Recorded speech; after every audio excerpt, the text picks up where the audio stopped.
Herkese merhabalar. Bugünkü dersimizde bona ve solfejden bahsedeceğiz. Bona nedir, solfej nedir? Bona, notaların konuşarak okunma hali. Solfej ise notaların ezgisiyle okunması.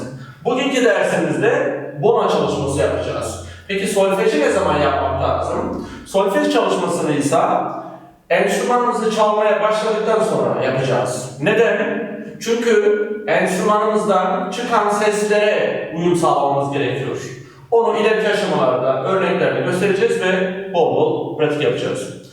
Bugünkü dersimiz bona çalışması, yani konuşarak nota okuma. Burada 3 tane ölçü çeşidi yazdık. 2/4, 3/4 ve 4/4. Bunları nasıl işleyeceğiz onu hemen birlikte pratik yapalım. Başlıyoruz. Birinci ölçümüzde 4 tane 8'lik notamız var. Birinci 8'liğimizi hatırlıyorsanız 8'lik olduğunu nereden anlıyorduk? Bir çengel olduğu için. Birinci 8'liğimizi aşağı iniyoruz. İkinci 8'liği yukarıya. 3 aşağı ve 4'ü tekrar yukarıya çıkıyoruz. Yani 4 tane yarım ses okuyacağım. 1, 2, 3, 4 yarım sürede tamamlayacağım. Nota yerlerine baktığımızda birinci notamız 3. boşlukta, yani do notası. Bir üstteki do'dan sonra re, bir sonraki mi ve tekrar mi, yani do, re, mi. Hemen örnekle yapıyorum, sonra birlikte yapacağız. Do, re, mi. Hazır mıyız? 2, 3. Do, re, mi. Bir kez daha. 2, 3. Do, re, mi. Son 2, 3. Do, re, mi. Bravo. Sonraki ölçümüzde 2, 8, 1 dörtlük, yani 2 yarım 1 tam notamız var. Birinci kümemiz 2 tane yarım, 1 aşağı, 1 yukarı. İkinci kümemiz ise 1 dörtlük, yani 1 tam süre. Hemen nota yerlerine bakıyoruz. Dördüncü çizgi re notası, x re ve bir sonraki re, sonraki mi notası, yani re, mi. 2 yarım, 1, 2 yarım ve 1 tam okuyacağım. Hemen uygulama yapıyorum. Re, mi. Hazır mıyız? 2, 3. Re, mi. Bir kez daha lütfen. 2, 3. Re, mi. Son kez. 2, 3. Re, mi. Bravo. Sonraki ölçümüzde yine 2, 8, 1 dörtlük, yani 2 yarım 1 tam. Dolayısıyla 1, 2 yarım, 1 tam okuyoruz. Nota yerlerimize bakalım. Birinci notamız 3. boşlukta, yani do notası. Çok güzel. 4. aralık mi notası, yani do, mi ve do ile mi arasındaki re notası, yani do, mi, re. Hemen örnekle yapıyorum. Do, mi, re. Hazır mıyız? 2, 3. Do, mi, re. Bir kez daha. 2, 3. Do, mi, re. Son 2, 3. Do, mi, re. Bravo. Geçtik 3/4 alanına. Oraya geçmeden önce buradaki ölçümüzü bir birlikte inceleyelim. Bakın birinci ölçüde, yani ilk iki çizgi arasındaki bölümü incelediğimde 2 tam süre olduğunu fark ediyorum. Sonraki ikinci ölçüde yine 2 tam, üçüncü ölçüde yine 2 tam. Dolayısıyla 2/4, 2 dörtlük bir türkü ya da bir şarkı, bir ezgi okumuş oluyorum. Geçiyoruz 3/4'e. 3/4'e de tahmin edebileceğiniz gibi 3 tam süre, yani 3 saniyelik bir ölçüye sahip olan bir türkü okuyacağız. Hemen başlayalım. İlk ölçümüzde 2, 8, 2 tane de dörtlük notamız var. Yani önce 2 tane yarım okuyacağım, sonra 1, 2 tane de tam süre okuyacağım. Hemen başlıyorum. Nota yerleri. Birinci notamız 4. aralıkta mi. Bir alta indik. Re ve tekrar mi. Yani mi, re, mi. Hemen örnek yapıyorum. Ne yapacağım? 1, 2, yarım, 1 ve tekrar bir daha tam okuyacağım. Hemen yapıyorum. Mi, re, mi. Hazır mıyız? 2, 3. Mi, re, mi. Bir kez daha. 2, 3. Mi,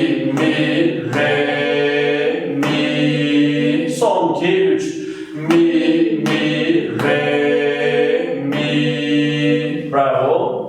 Geçtik bir sonraki ölçüye. Bir sonraki ölçüde yine 2 tane yarım, bir tam ve bir tam daha. Hemen notalara bakıyorum. Notalara 4. çizgi re, ikisi re, bir önceki do ve tekrar re, yani re, do, re. Hemen örnek yapıyorum. Re, do, re. Hazır mıyız? 2, 3. Re, do, re. Bir kez daha. 2, 3. Re, do, re. Son 2, 3. Re, do, re. Bravo. Sonraki ölçü yine 2, 8, 2 yarım, 1 ve bir tane daha 4'lük. 2 yarım, 2 de tam okuyacağız. Yani bir önceki ölçünün ve bir önceki ölçünün aynısı. Tabii notalar değişiyor sadece. Nedir notalarımız? Do, si, do. Do, si, do. Harikasın. Şimdi örnek gösteriyorum. Do, si, do. Hazır mıyız? 2, 3. Do, si, do. Bir kez daha. 2, 3. Do, si, do. Son kez. 2, 3. Do, si, do. Evet, 3 bölü 4 ile ilgili son bir ölçümüz var. Yine 2, 8, 2 yarım ve 2 tane de 4'lük, 2 tane de tam süreli okuyacağım. Hemen yapıyorum. Birinci notamız 3. çizgide, yani si notası. Si, la. Hemen yapıyorum. Si, la. Hazır mıyız? 2, 3. Si, la. Bir kez daha. 2, 3. Si, la. Bir kez daha. 2, 3. Si, la. Son 2, 3. Si, la. Evet. 3 bölü 4 bölümleri inceleyelim ölçülerimizi. Birinci ölçüde 1, 2, 3 tam. İkinci ölçüde 1, 2, 3 tam. Üçüncü ölçüde 1, 2, 3 tam. Ve dördüncü ölçüde 1, 2, 3 tam süreden oluşuyor. Bir sonraki bölümümüzde ise 4 bölü 4 olan bir ezgimiz var. Hemen ona başlayalım. Birinci ölçümüzde 1 dörtlük, 2 8, tekrar 1 dörtlük, tekrar 2 8. Yani 1 tam, 2 yarım, 1 tam, 2 yarım daha. Önce ne yapıyorum? 1 dörtlük, 1 tam, sonra 2 tane yarım, tekrar 1 dörtlük ve sonra 2 yarım yine sesleniyorum. Hemen örnekle yapacağım. Notaya bakıyorum. La notası. La. Bir sonraki si. Bakın. La, si. Bir üste çıktı. Do. Tekrar do ve tekrar la. Yani la, si, do, la. La, si, do, la. Örnekle yapıyorum. Süreleri uygulayarak. 1 tam, 2 yarım, 1 tam, 2 yarım. La, si, do, la. Hemen örnek yapıyorum. La, si, do, la. Hazır mıyız? Deneyelim. 2, 3. La, si, do, la. Bir kez daha. 2, 3. La, si, do, la. Son 2, 3.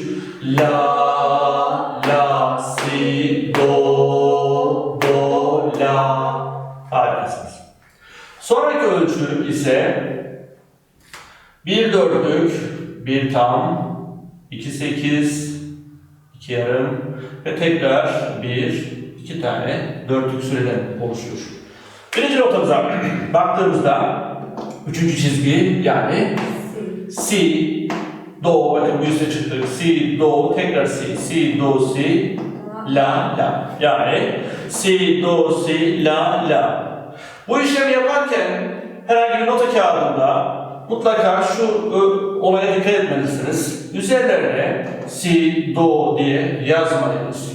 Mutlaka gözlerinizin alışmasını sağlayınız ve onu geliştiriniz. Onun için bol bol uygulama yapmak lazım. Yani bir bağlama metodu alarak, efendim söyleyeyim, nota kağıdı internetten indirerek bu işlemi pekiştirebilirsiniz.